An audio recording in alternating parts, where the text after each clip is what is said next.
Halo, selamat datang kembali di channel United Identity, channelnya fans Manchester United yang selalu berpikir logis dan sistematis. Topik kali ini bahasannya sangat logis dan sistematis nih. Ini ada yang lagi menjamur nih di sosial media dan berbagai topik di media pun juga ya. Pada intinya pada dasarnya gini, gue tuh paling gak suka gitu dengan namanya komparasi ya, membanding-bandingkan gitu. Sebetulnya nggak apa-apa kalau lu membanding-bandingkan, tapi lu harus secara logis sistematis, basicnya, dasarnya, profilnya gitu loh. Makanya kan ada istilah ya, lo kalau ngebandingin apple to apple dong, sama nih posisinya. Tapi kalau outputnya berbeda, yang keluar berbeda, kenapa nih? Apple to apple, apple sama apple. Tapi sama kan bentuknya, dari luar sama, nama tumbuhannya apel. Tapi begitu dimakan, satu asem, satu manis. Mana terlihat sama. Nah, itu baru kelihatan outputnya, baru kita bisa bandingin. Yang paling sering ada itu kan yang paling gue gedek gitu ya, komparasi pemain ya. Contoh nih, Garnacho dengan Cristiano Ronaldo. Garnacho umurnya 20 tahun sekarang udah 15 gol dan assist. Sedangkan Ronaldo bisa mencapai 15 gol dan assist aja umur 22 di Manchester United. Nah, itu kan komparasi yang nggak apple to apple menurut gue. Lu nonton dong pertandingannya pada saat dulu ya, kalau lo emang pernah sempat hidup di zaman melihat Ronaldo gitu. Dia di posisi apa sih? Formasinya dulu apa sih? 4-4-2 loh. Lebih banyak dia menjadi gelandang. Kalau sekarang mereka kan 4-2-3-1 kan, Garnacho lebih banyak menjadi winger. Gaya mainnya gimana sih? Kualitasnya, standarnya gimana sih? Kalau lu ngeliat Ronaldo zaman dulu, gue kan udah pernah bilang kan, umur 18 tahun, 19 tahun yang namanya Ronaldo, Rooney, itu standar mainnya udah kayak pemain profesional, udah kayak pemain jadi. Garnacho berapa kali gue bahas, standarnya tuh nggak Manchester United banget, ngedribble bola aja, successful rate-nya nggak sampai 20%. Lalu lihat sendiri, itu masalah statistik. Lu lihat sendiri berapa kali dia keputusan decisionnya kepleset lah, ngedribbling aja nggak bisa ngeliat tuh orang, passing temen di mana, passingnya kemana, temennya di mana passingnya lemah. Ronaldo zaman dulu mana ada begitu, egois dia, tengil gayanya. Tapi mainnya nggak jauh banget. Nah, itu kan nggak apple to apple bandingin. Nah, sekarang inilah yang namanya gue bilang, sekarang bukan mungkin sih, selalu dicari-cari topik-topik bagaimana lu membentuk narasi ya, menyesatkan yang ujung-ujungnya pecat pelatih. Sekarang ini lagi banyak topik media gitu ya, atau sosial media, atau akun-akun fanbase lah, akun-akun yang ngaku fans gitu, pundit-pundit juga, mulai membanding-bandingkan Amorim dengan pelatih-pelatih lain. Lah, seharusnya nih Amorim udah dipecat karena si pelatih ini begini kok.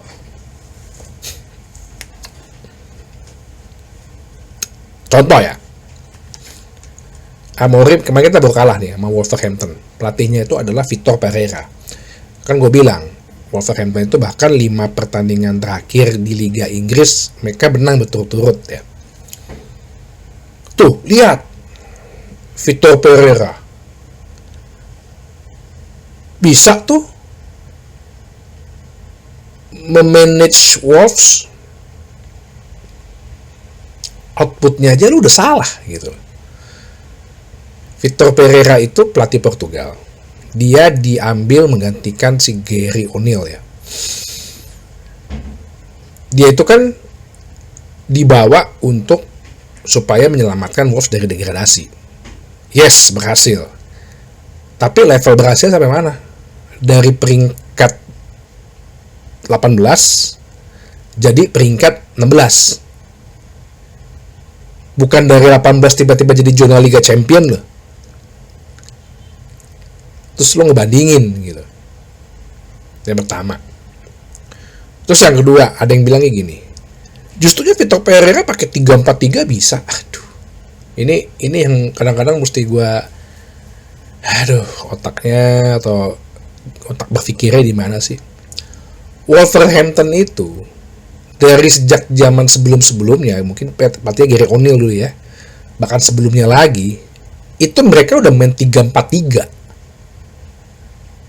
Style mereka tuh memang 3-4-3 atau 3-4-2-1 lah. Makanya mereka beli tuh Matheus Cunha. Jadi, dan Vitor Pereira ini nggak mengubah 3-4-3 ini. Padahal kalau lo bisa lihat ya, di di profilnya Vitor Pereira, sebenarnya dia juga bukan pelatih yang yang 3-4-3 banget. Bukan. Dia bukan pelatih yang 3-4-3 banget, enggak. Karena dia kan punya punya CV tuh banyak di klub-klub lain gitu loh. Dia kalau 5 tahun sempat ganti 8 ini kok. Basicnya emang takhir-takhir ini dia pakai 3-4-3. Jadi emang udah masuk gitu, ibarat kayak sirkuit elektrik gitu ya. Emang ini bener posisinya di sini gitu loh. Wolves udah biasa main 3-4-3. Vitor Pereira meneruskan dengan 3-4-3. Terakhir-terakhir ini juga dia memang sering main 3-4-3. Ya udah jalan. Terus lo ngebandingin dengan Ruben Amorim yang datang dengan filosofi 3-4-3 ke Manchester United, yang abis gonta-ganti filosofi permainan, bahkan basic identitas permainannya yang freedom football itu aja belum hilang, dengan pemain-pemain yang bukan dia pilih, semua adalah warisan-warisan pelatih-pelatih sebelumnya yang nggak biasa bermain dengan strategi. Ya, ada pemain yang bisa dengan strategi tapi sebelumnya udah berubah strategi. Terus lo bandingin dengan Vitor Pereira ya. Sehingga ujung-ujungnya bilang, ya kalau lo nggak sebaik Vitor Pereira, pecat aja. Nah sekali lagi, ujung-ujungnya ngomong pecat pecut, gampang banget. Coba, apple to apple gak lo ngebandinginnya dengan background tadi yang gue bilang? Vitor Pereira Wolves yang ngewarisin squad biasa main 3-4-3, dia sendiri juga main 3-4-3 ya, dengan susunan pemain, komposisi pemain yang udah cocok dengan skema tersebut secara individu. Terus lu ngebanding-bandingin dengan Ruben Amorim yang menganggap Ruben Amorim itu prestasinya nggak ada apa-apa, harusnya dipecat. No, Vitor Pereira bisa. Coba deh berpikir logis dan sistematisnya di mana. Ada lagi yang ngebandingin dengan AS Roma, klub yang gue dukung, dengan Claudio Ranieri. Lihat tuh Claudio Ranieri, kalau ngomong membawa lompatan sih ya oke, ya, karena dari peringkat 16-17 lah kalau nggak salah waktu itu di zamannya Daniel De Rossi. Ini klub yang gue dukung nih, yang gue perhatiin banget nih. Terus dia bisa bawa sekarang peringkat 5. Fakta dan permasalahannya, ya AS Roma emang di level situ. Emang di level nomor 5, nomor 6 selalu. Kalau dia super banget, dia posisinya udah bikin jadi calon Scudetto.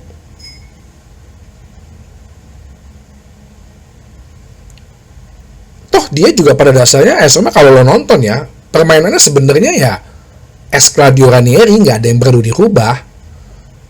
Ya mungkin Claudio Ranieri karena mantan pemain Roma, pelatih Roma dulunya, dia juga orang Roma, ada unsur apa istilahnya segan atau menghormati lah para pemain-pemainnya. Kalau Daniele De Rossi kan mungkin karena terlalu muda ya kan, masih merasa legend gitu, akhirnya clash tuh dengan beberapa pemain. Problemnya lagi kalau mau ngomongin strategi di Italia itu kan gue udah pernah bilang ya, gue pengamat Liga Italia itu yang pertama selalu diajarkan itu mengenai taktik ya, jadi agak-agak bullshit kalau lo bilang pelatih Italia itu miskin taktik tuh. Aduh, di Italia itu yang pertama kali lo diajarin itu strategi atau taktik, bukan fisik ya. Makanya kan kalau lo lihat nonton Liga Italia kan kadang-kadang mungkin sedikit bosen ya, karena sungguh-sungguh taktikal ya, karena beda dengan Inggris nih. Inggris yang penting lo lari dulu deh, lo kenceng dulu lah larinya gitu, itu Inggris tuh ya kan. Kalau Belanda kan individunya dulu nih dibenahin nih, intelijensianya nih. Kalau di Italia ya emang strategi is number one. Makanya nggak susah sebenarnya para pemain-pemain di Liga Italia atau klub Liga Italia itu menyerap suatu strategi atau formasi ya. Contoh nih, pernah gue kasih contoh kan, zamannya Alberto Zaccheroni itu bikin 3-4-3 ke AC Milan yang nggak pernah biasa main 3-4-3, 4-4-2. Cepat mereka, karena individu-individu pemainnya memang biasa bermain dengan taktik. Ya ambil contoh terakhir ini Inter Milan lah, Filippo Inzaghi dengan 3-5-2-nya. Sebenarnya Inter kan biasanya dulu kan sebelum pas zaman Conte kan 4-2-3-1 gitu, 4-5-1 gitu. Tapi ketika Inzaghi masuk nggak ada problem. Ya walaupun kualitas pemainnya mungkin ada yang bilang udah tua lah, B aja lah, tapi mereka ketika menyerap suatu strategi cepet. Nah sama waktu Ranieri menyerap suatu strategi itu memang cepet. Plus lagi isi pemainnya bukan pemain-pemain yang dalam zona nyaman kayak di Manchester United yang gajinya udah gede. Ya mungkin kalau nggak main aja ya udahlah, gue udah pesen gaji. Yang ego-egonya pada besar. Ya karena kualitas mainnya di atas semua itu. Beda dengan Ranieri yang dia masuk, pemainnya mungkin karena respect sama dia pelatih yang udah ya makan jam terbang banyak lah ibaratnya, dihormatin lah di Italia, ya bisa bawa Leicester City juara gitu loh. Jadi nggak apple to apple untuk membandingkan dengan Claudio Ranieri gitu loh.